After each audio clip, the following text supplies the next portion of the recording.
Damian, Headstrong is extremely delighted and honoured to be partnered with Restart Rugby, so thank you very much for this opportunity to help raise awareness about mental health and Restart in particular. You had a successful rugby career playing for Wasps and England, but after an injury in '98, you felt it necessary to start the Rugby Players Association, or the RPA. What happened to you, and what does the RPA resemble? Well, first, thanks very much for your support. It's really hugely appreciated, and I know from the players and the members' perspective, the more airtime we can give to Restart and mental health support that we're giving the players is fantastic, so thank you. So my actual injury happened in '96. I was captain of England's Sevens team and blew my knee out in Hong Kong playing in the Sevens there. And went to the RFU and said, okay, well, National Sevens captain, where's my support, where's my insurance, where's my medical support? And they politely told me to move to jog on, which was pretty galling, as you can imagine. And the game had just gone professional, so it was an interesting time. And I just think I was really outraged by their lack of support, respect that they showed to one of the leading players in the country at the time. So I ended up having 8 operations on my knee, 2 reconstructions, and effectively they couldn't put me back together again. So I was probably one of the first casualties of the professional era, and the game had literally just gone professional that year. So I was pretty lost, actually, and a lot of the issues we see 20 years down the track are very much what I went through, and it was almost like a bereavement. Part of me had died, and my identity and who I was and my self-esteem and everything just went down the pan. And I really struggled physically, but obviously psychologically, to sort of come to terms with that. And it was really my age group who went on and won the World Cup in 2003. So I was talking to someone about this recently, and in many ways, it was an extraordinary time for English rugby.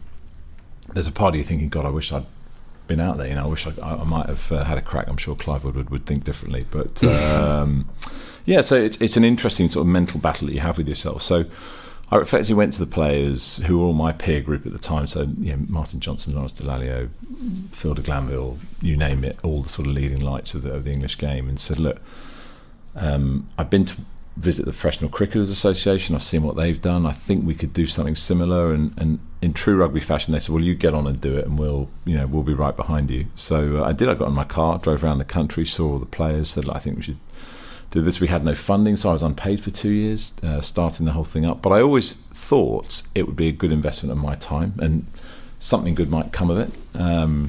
And here we are, 21 years later, still going strong and having grown, and the impact we're having in the game and the influence we're having in the game is significant. And the game is very organic. There's a lot of change has gone on, not least in the most recently around sort of investment and external investment coming into the game, but also pressure on players has gone through the roof.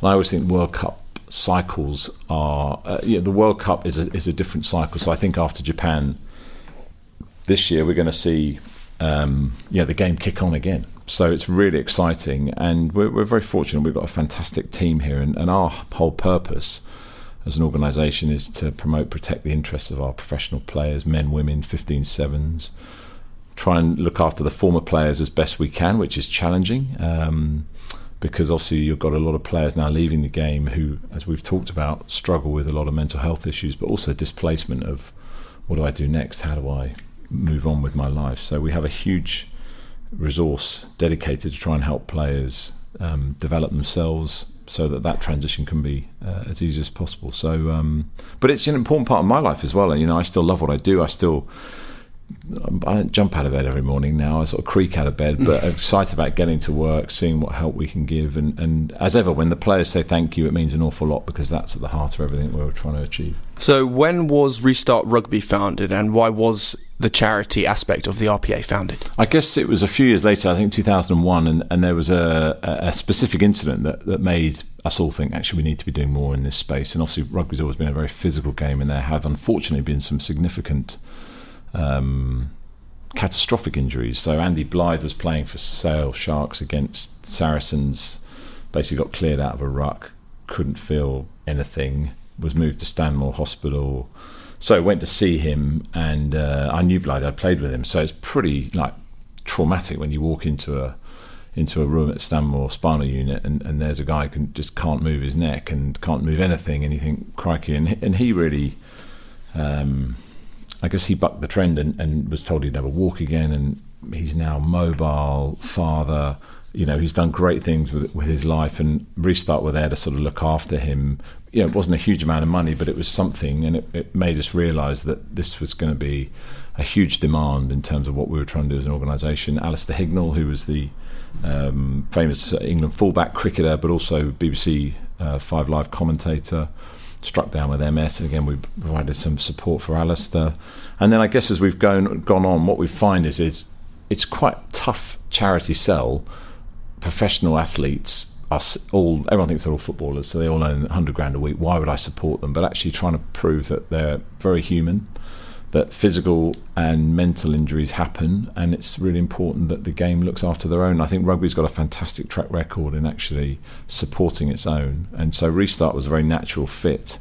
And obviously since then we've had Matt Hampson, who remains probably one of the most inspiring people I've ever been fortunate enough to meet, and what he's done in turning his spinal injury into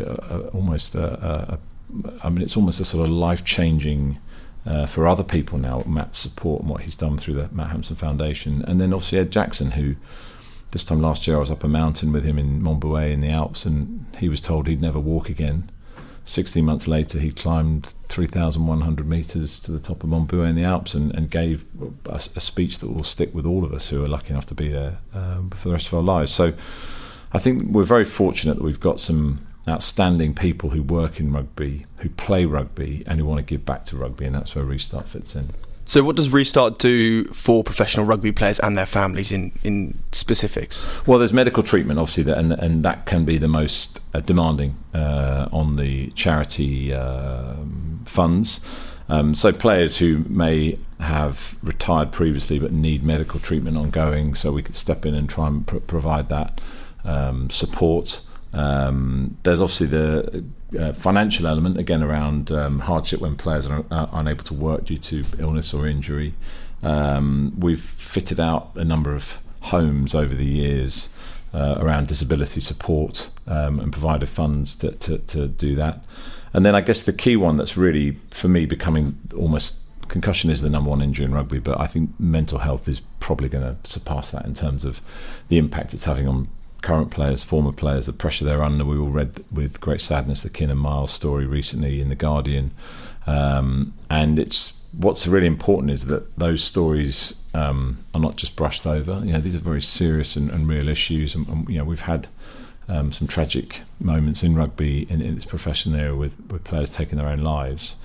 And it's very important that they feel that there's something there for them. And so I've just come back from the Alps, where the guys are currently doing the 4th iteration of our Alpine Challenge, and Ed Jackson is leading that. And to hear Ed talk passionately about how Restart reached out to him within the first 2 weeks of his injury and said, whatever you need, Ed, we'll be there to support you.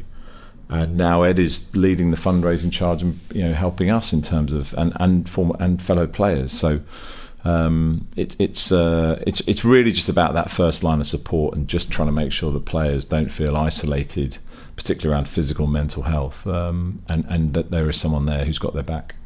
So where can the listeners find more information on the charity and its fundraising efforts? So our website is restartrugby.org.uk. We're obviously across all social media platforms, Twitter, Instagram, Facebook. The handle is @RestartRugby. Or indeed, we've got a great fundraising team here, Beth and Ursula.